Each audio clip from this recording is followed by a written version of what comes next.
Okay. What's that hat you got on? Is that your latest drop? Or is Yep. Valley Open. We're doing a golf tournament in the Valley. No, I'm kidding. bruh. Dude, you're repping brands that aren't you? That's wild. Because I feel like I can't exhaust my own thing.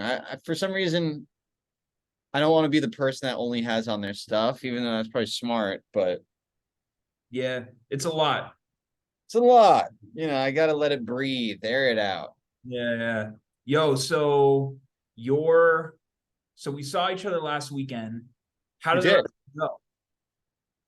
It went good. Thanks. Who in our viewers for what you were up to? What Yeah. market? Where were you at? Yeah, man. So it was a bit of a fun task to do. It really came out of nowhere. We did the Silver Lake Flea Market for Valley Mentality this past Saturday. And at first, I was like, I don't think I'm going to be able to get into it because I tried to apply one time, didn't get in. This time I just happened to look at it again, got in. And that's a good testament to like, you got to always like double check stuff. Uh, my partner on it, Tanner, was out of town. Him and Marissa graciously on the pod live show, which by the way, I don't think we ever got to post the last one. No shit. I'm Yeah. almost positive I sent it out. That's a you thing. Like I didn't see it for some reason, but that's neither here nor there. We're on to the next We'll one. we'll dig into it. That was a good pod. We Oh got yeah, it was. Good point. Yeah, you were nice enough. I asked you if you and Autumn would come lend a hand, and you guys did, and it was awesome. It was awesome to go to Silver Lake. It was great catching up with you guys and hanging with you guys. We had some sales. My cousin Grace, who's a big actress and stuff, her and her boyfriend, they're both big actors. They came down and supported, and it's fun to see them because they're pumped on the brand, but they're just super busy and stuff. So it's nice to get them involved and just seeing people's reactions, man. Yeah, that's a pretty young market at Silver Lake. What do you think of it? Yeah, I mean, I like the kind of eclectic vibe. It was a younger vibe. It felt like your stuff was the most streamlined. I didn't really see any other brands. It was a lot of like kind of vintage clothes. There was that coffee It's pretty spot. fringy bohemian. Yeah, yeah. But I think that fits your brand. I thought it was a good spot for you. But I mean, the foot traffic wasn't great in the morning. It picked up in the afternoon. Funny, isn't it? Yeah, it only really gets going around 11, Yeah. and it never got that good. Other people I talked to said it was a slow day for them, but the people that we spoke with, they're like, you did it. This is amazing. This line, this represents the valley. Oh my gosh, incredibly. Like people were freaking out. Bro, just the fact that you're out there hustling, dude, I got all respect for the hustle because I Tell think I me told you this. Like Kanye, tell me more. Kanye West, when he first had his drop, everyone was like, he's a rapper, like he can't do anything but rap. And like his first big announcement of his thing, like 6 people showed up for photos, and that was it. He got like no sales. And his business partner turned to him and was like, remember this moment. Like, we're going to be one of the biggest brands that's in the 21st century. And that happened. So it's like it is humbling, but at the same time, this is a story. Like, this is where you're at. It's cool. It's cool. Humble beginnings, valley mentality. But bro, like I said, your product looks great. Being there, seeing it all laid out. I mean, I've been why are you making that face? I've been there a few times before, but like, you know, just seeing there and being behind the booth and seeing everything laid out, especially with the latest drop, you've got such like a streamlined approach to the look and the vibe. I think you're doing all the right things, bro. I think it's just about the hustle. I think it's just about, connecting the dots. Like you always say, like the right influencer seeing it. Yeah. Basically that one actress or singer that you reached out to. The Hames sister. That's it. Even though there wasn't a follow-up, like it was that first initial excitement. It's that spark. You got the right product, it's just about getting in front of eyes. And I think honestly, bro, I think the product thing is the hardest part of it, because you got a shitty product. Like, yeah, you get in front of a lot of eyes, but the longevity of that just isn't going to be there. So I think, dude, you're doing all the right things. Thank you so much, man. That was all really insightful stuff. I think now it's just marketing. Like I totally It is concur. just marketing. It is literally just marketing. I don't even think you have to focus on, look, I'm not going to tell you what to do. I'm not like an advisor on I value. know. I want to hear your thoughts, of Just course. like an outside perspective, dude, all the products there. And I think after this last drop that you had, it's like the right amount of product. It Okay. felt a little lacking before, but now that you got the Valley Girl, like all the, the rest of the new ones, I feel like it's the perfect balance. And now it's just strictly about the marketing of it. Like, I wouldn't even, if I were you, I wouldn't even worry about thinking about like, oh, like what's the next drop? Like, what's the next line and everything. It's all there, dude. You just got to get it from guys. I love hearing that. And that means a lot because you're someone that I talk to about the business of the whole thing. And for you to see it firsthand in the marketplace and seeing what that's like and getting the reactions, for better or for worse, but like comparing it to other things too. I could talk about it all day because I'm really proud of the products that we have. It was not easy to make those. And like I heard, most people quit at the first stage, which is just getting the manufactured products. They can't even get the products made. Yeah. We just spoke with someone who said we can, and we're going to talk with this person a lot more, but they said they think maybe one or two more clothing ideas. They think that we don't need any more really accessories. They think that the 2 hats is pretty good, which I want to add one more hat maybe, but they said that the shirts maybe like 1 or 2 more, but they're saying that the hats are even a little too sold for the too low of a price point. They would look really nice and could be even more. The shirts, meanwhile, they said are about right. Yeah. Now we're going for a raw, heartfelt, soulful company, but polished. We really, it's important to make sure that we're not just like a surf brand like Val Surf, but we are high end. What did they think of the price point of the sweatshirts? Perfect. I think they were saying perfect. Yeah. I've heard in general mixed things about that. Like some nicer brands that do sweatshirts like that, they go for like $200, $300 and then up once they're like really designer. But on the other hand, it's not easy to get someone to pay $100 for anything. But anyway, that was so meaningful. You guys came and helped that all the way in Silver Lake, and a lot of good stuff came from that, and a lot of good stuff's been happening this week. I've had a really busy week with it already. Sick. Yeah. It was a good time. And it was cool to see like the behind the scenes of it. Even like you pulling up in your car, like loaded down with all the stuff. It's like, damn, like this is what it takes. Like this is what it's about. It was cool to get that peek behind the curtain. I love hearing that. And I love that we're filming this too. Like that we're hearing us talk about this because this literally is the log. I didn't know what it took. I didn't know what it took at first when it was like, how are you going to do pop-ups? I couldn't even visualize myself doing in-person sales of this type of thing. I knew it'd be a great thing, but I was like, how could you even sell it in person and stuff? The farmers market stuff presented itself and these flea markets presented themselves.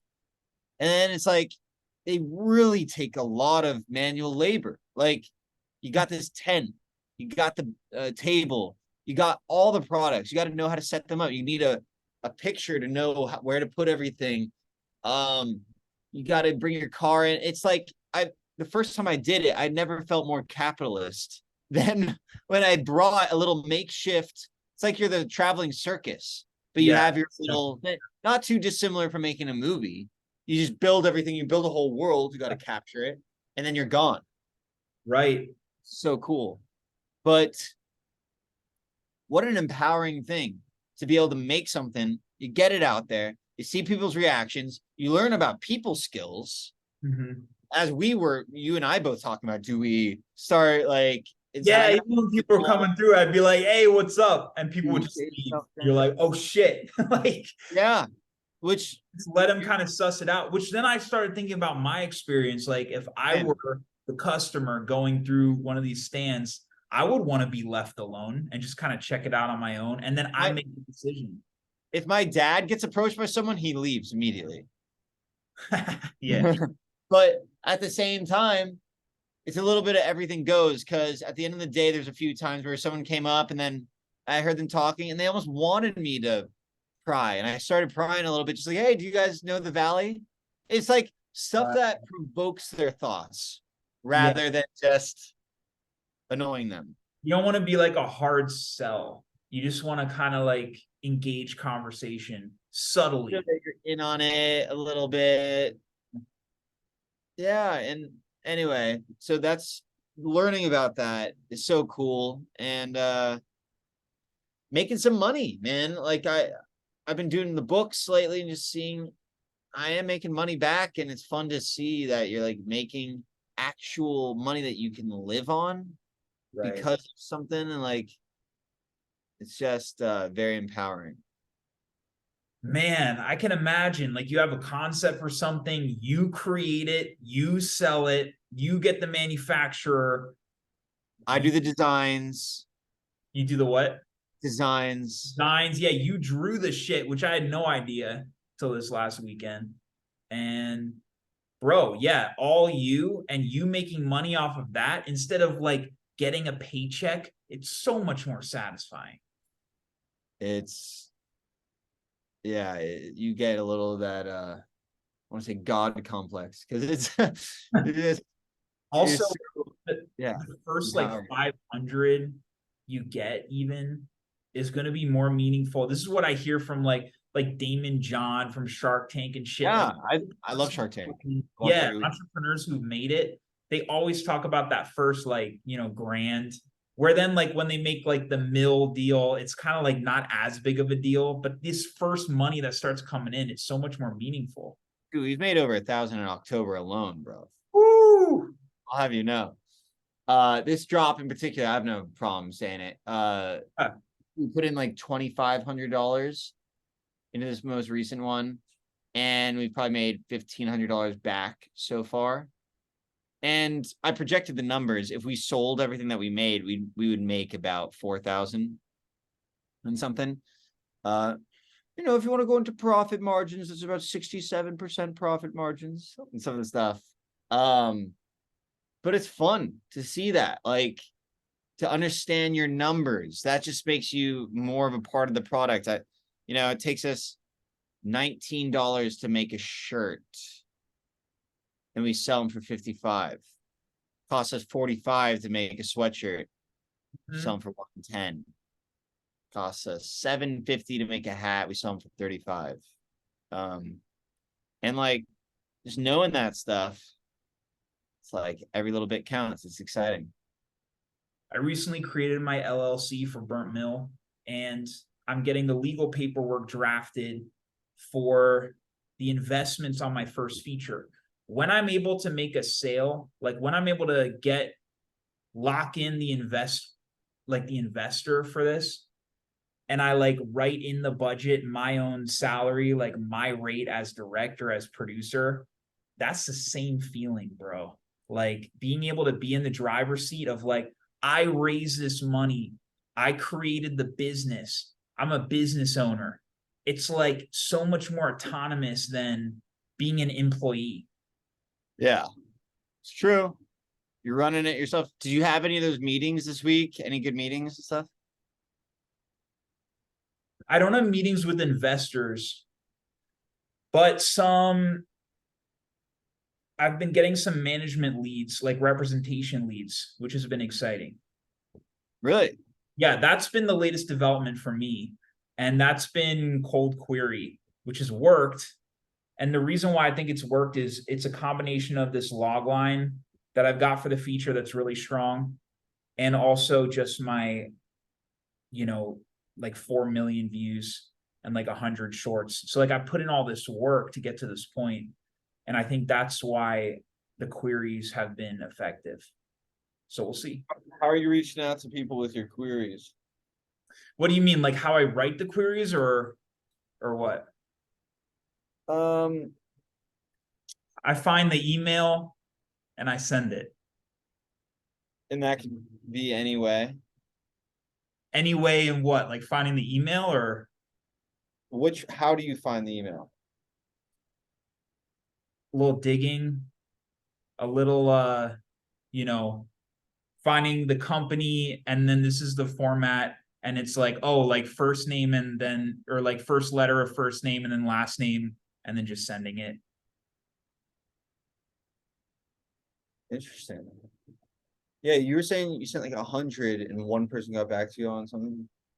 That was for something else. That was for like distribution type stuff. But yes, and I do feel like most of this is a numbers game, dude. Like, oh, art is subjective. This is all subjective, and it's Yeah. like Harry Potter had what, like 26 rejections from like publishers. It's like people, just because someone doesn't like something or it's not their taste or whatever, it doesn't mean that they're right for the market. Like you That's can have interesting. a great piece of something and you're just not, it's not linked up with the right person. We just got news on the British show, and Dimitri hit me up about it. Not to change subjects, we'll go back to you, I swear. Just kidding. About me, but to talk about me, go ahead. yes, to bring it back to me more importantly. Dimitri hit me up saying, "Hey, we got this casting director that wants to champion our thing somehow." And he's brought it to a few different big places. Yeah, they all kind of pass on it one way or another. They have notes, whatever. And I was like, okay, all right, that's whatever. And but he's like, the casting director is fired up on it, super hyped. And if nothing else, he's gonna try to get it made. Casting director, I mean, that's access, bro. Like if that casting director has a reputation and they can get Yeah. it in the hands of certain, like I've tried reaching directly to certain talent, doesn't usually work. Yeah. It's like few and far between, but having that like built-in reputation is huge. Does the manager want to like also produce, or are they just interested in being like attached as a cast? If they're trying to bring it to production companies now and see if they can help out that way. And I think they would just work as a casting director on it. But that doesn't work, which Dimitri and I might still go back to the drawing board and change it up. But they also want to, if they did it on their own, like figured out how to get it made, they would produce as well, I assume. Is he paying them up front, if you don't mind me asking? No one's getting paid at this point. Okay. That means that they're really stoked about the project. Because I hear like the standard is you pay like $5,000, you get a casting director, they shop it out for like 8 weeks. And if they don't get it, then like if they don't get the talent, they still get paid. That's like typically the route. But like if they're that interested, I've never heard of that situation actually, dude, which I think is dope. Where like a casting director is so stoked about a piece of material. I've never heard of that. I think it's probably more because Dimitri probably hit it off with them almost like as friends, and then they read it and were like, "This is cool." Which it's not for everyone. I shocked to find, but yeah. You know, what I've been finding the longer that I'm doing this shit is it's like we're like salesmen. Like that's what this is. And it's like it is a numbers game and it's crazy, man. I mean,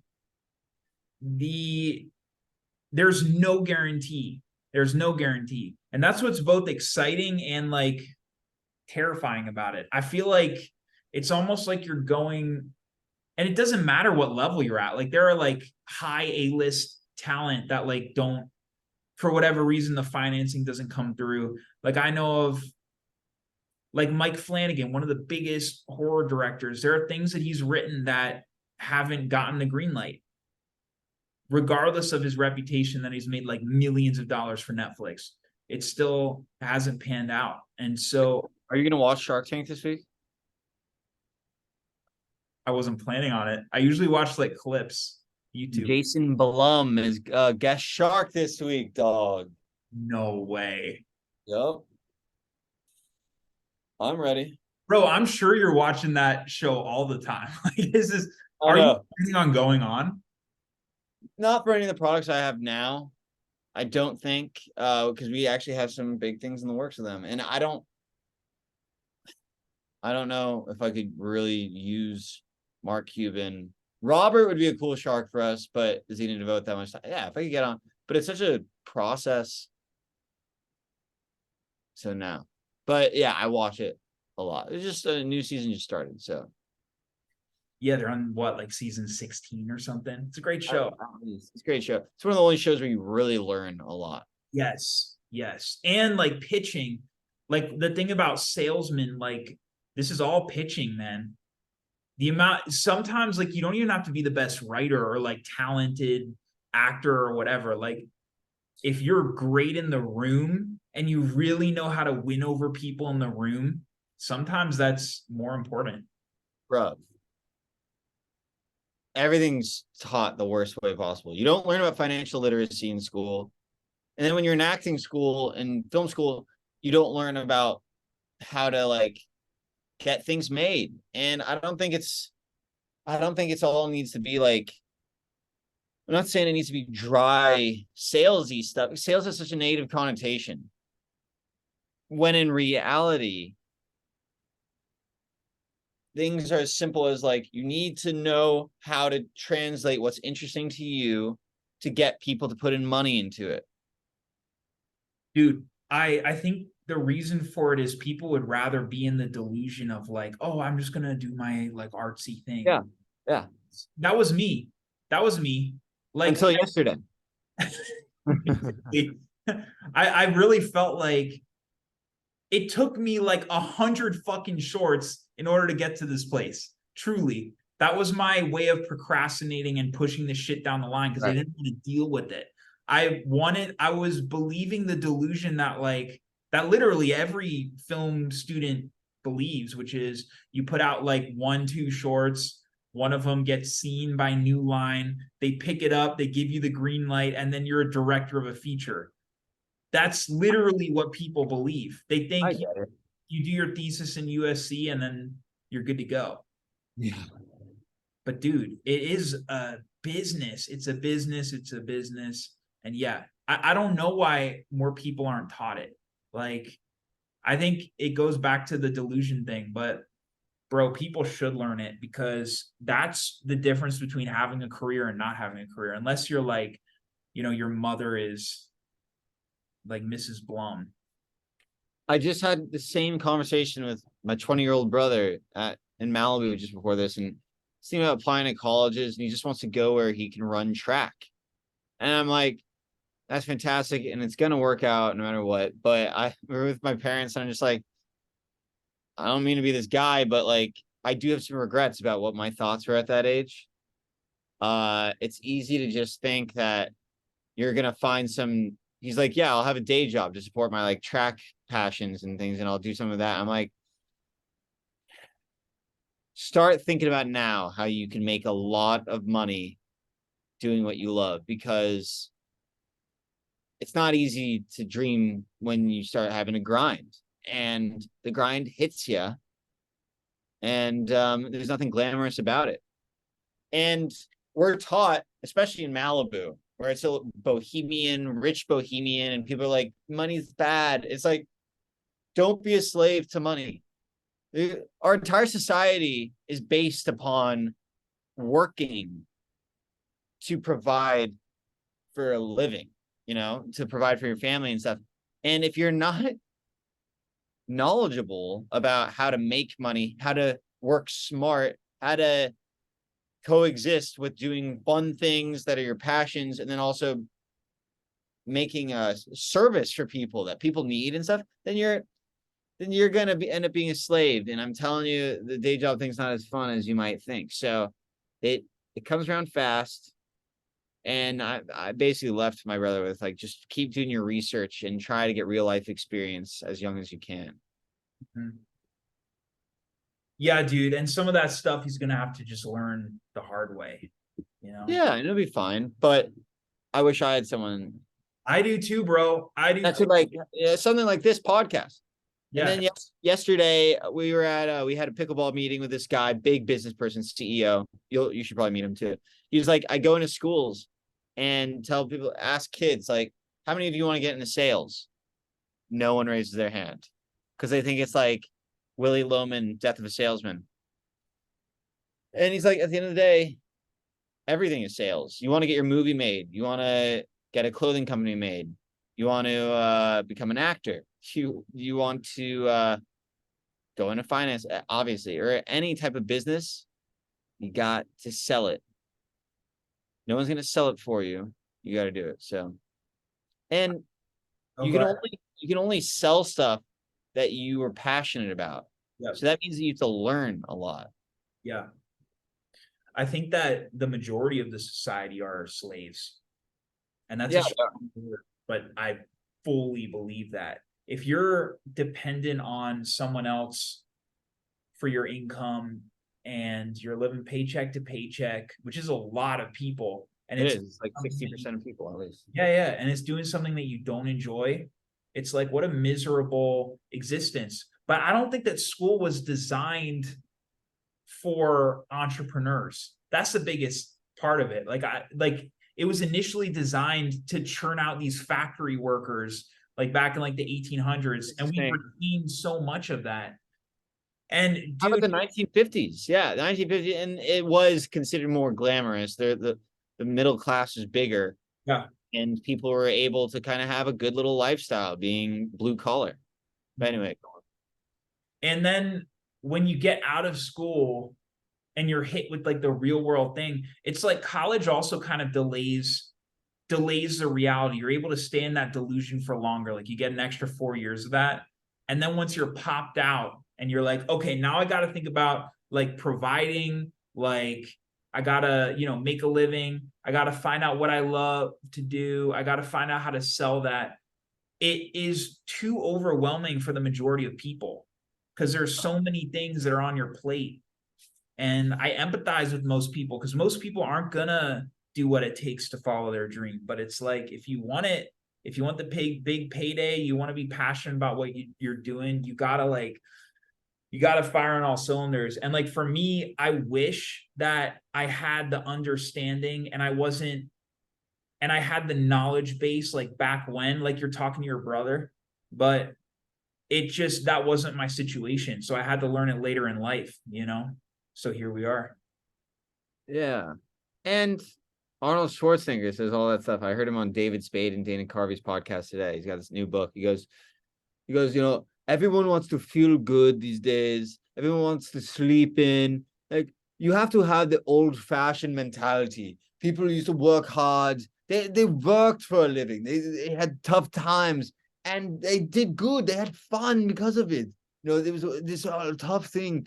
And 24 hours in a day, you do it all. You have to do it all, And bro, your work hard impression was spot on. He says that shit all the time. Yes. Hard. It literally sounds like he has marbles in his mouth as well. Yeah. It's not an exaggeration. Yeah. I love it though. And but that was a little inspiring for me. It reminded me of, I'm like, because I started thinking like, well, I'm 30. Maybe a lot of my friends that are in the corporate world that make a lot of money, they're trying to figure out how to retire, like they want to like ball out and then retire and just have a fun lifestyle. And that is good. But I'm like, I think I'm more accustomed to the Schwarzenegger way. Yeah, bro. And the Schwarzenegger way, I don't know. I mean, even if they're able to do that, good for them, first of all, because a lot of people aren't in the position to like retire early. But right, bro, I vibe most with Schwarzenegger and even Joe Rogan. Like he has all this money and he's hustling, bro. He has like 3 gigs. He's doing the I like that. Yeah. Yeah. And dude, I feel like that's the truth. I really feel like that's the truth of humanity, of like what makes people truly happy. Well, because let me side note, I've gotten past just making money. I want to, reach my potential Mhm. in all these different areas. So it's like that goes past like even if you get rich, you want to. Dude, I'm sure you've had vacations where you like sit on your ass for like a couple weeks. A couple weeks is fine. But like you go past that, like I'm not even like I'm not happy. Like what makes me happy is being proud of myself at the end of the day. And how do you get proud of yourself? It's by like doing hard things and working through difficult problems and doing stuff that you love. So I like it. I like it. Yeah. Well, I am a big hobbyist too, though. yeah, yeah. Add in that a little bit, which I like too, because I always have to remind myself of that part of it too. But I mean, especially at this stage, I Oh think yeah. once I'm in the position where I'm fully autonomous and like I'm truly only doing what I want to do, Yeah. then I'll be able to kind of bring in some of that stuff. But the plate is just so full at the moment, where it's like I truly don't.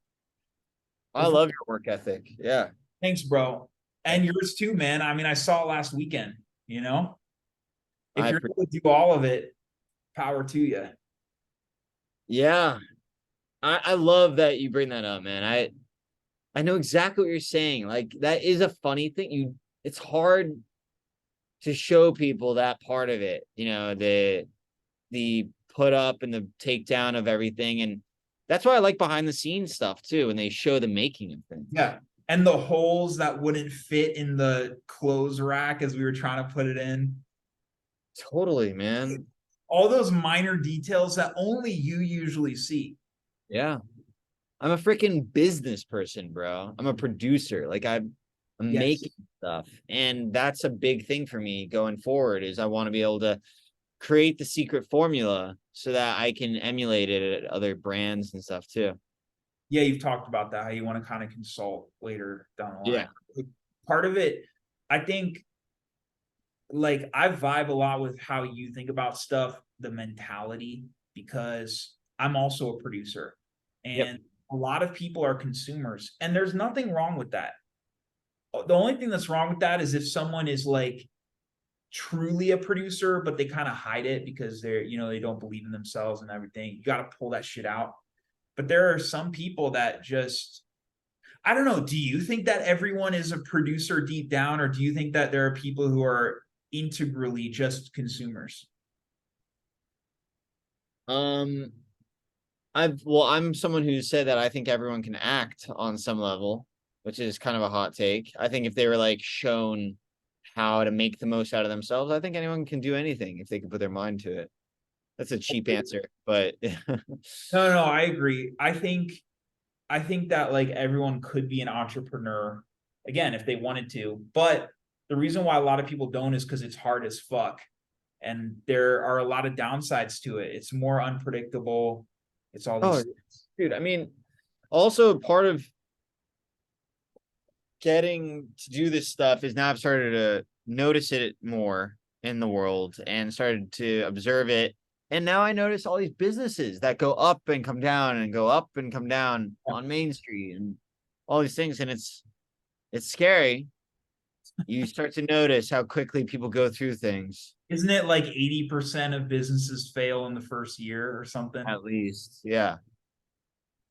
And there's a cost to that. Like it's not easy to just do stuff, especially now that I'm seeing more people that are older that are like not that successful career wise. And just like you have time to doubt yourself. But for me,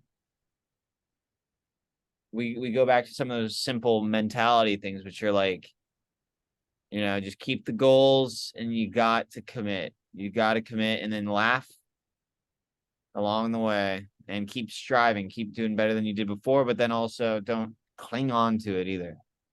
Yeah, and the bird's eye, like more, I always take like the extreme perspective of this shit, but like at the end of your life, at the end of my life, I know for sure, like if I took all the swings and I still failed, then I'll still be like, well, fuck it. Like I literally tried my best. I like squeezed out every single drop out of the towel. Mhm. Otherwise, if you don't do that and you're just like, well, I don't know. and you don't know if you used all your potential, that's when that regret starts to come in. So it's like we all do want to be significant. It's human nature to want to have significance and make an impact. And we're going to, but even ultimately, if we didn't, it's like, it's crazy admirable that we're even trying. It's not like we're putting our heads down and being like, well, fuck it. We're trying. What else can you expect? Oh, so I had another life coaching today. This is my second session. I'm gonna start doing stand-up comedy twice a week for the next 6 months. Bro. Ready, set, go. Yo, who's this guy? I know you might want to hit him up I too. might, dude. Like, what? Like, tell me about him. He's my brother's best buddy. They do the podcast together, their podcast. He's a life coach. He ain't cheap, but my parents are helping me out with that. Yeah. And we do 8 sessions, and it's awesome. You know, today we talk about goals, but also today we went really into my like value system and like kind of what I do to motivate myself, and a lot of like my peripheral, just like what keeps me going and stuff. And that was really kind of a breakthrough for me, because it was like fun to talk about what makes me tick, what I think makes me tick. So, Dude, for the time being, I'm gonna live vicariously through you and see how this. yeah. But I Yeah. dude, that's huge. I think everyone should have a life coach. Like, that'd be sick. Imagine the potential you could unleash, because a lot of the limitations are just like self-imposed. If you get someone on the outside, and that's kind of what we're doing here too, right? It It's is like what I'm trying to do. just bouncing off each other and being like, no, fuck, like it's dope. Everything's, moving. I know I've wanted to implore that so much more, and I'm really happy that we've been doing this and I get to do this. Yeah, I mean, I had a couple epiphanies in the last 2 weeks, been going back and forth, but I think a year is daunting, but like if I say 6 months, I could commit to that. And 6 months, twice a week stand up. Bro, this is also accountability. The fact that you're saying it on this shit too. And I'm going to hold you accountable too, bro. Like 6 months. When are you starting? Next week? I think next week I might try to do like one for the first week. I'm going to a wedding tomorrow morning early, 4 a.m. tomorrow morning. You're just going to see a set, bro. Like, I'm stoked to see you out there. It's going to be fun. Well, dude, thank you. That's what I'm saying is like at this point, I'm in a position where like people will come see me after like a month in. I'm going to be writing every day, 20 minutes every day. Cool. Yeah. Dude, come to the Comedy Store right by me. It's like across the street. Let's rip it, man. Of course. Dude, it's good shit. Good shit. I'm glad you're doing this. I think this is good for you. I love it. Thanks. Yeah, posted. You know it, man. All right. Have a great weekend. Always a pleasure. Send this my way. Yeah, you know it. I'll post the other one too right now. Peace. Bye.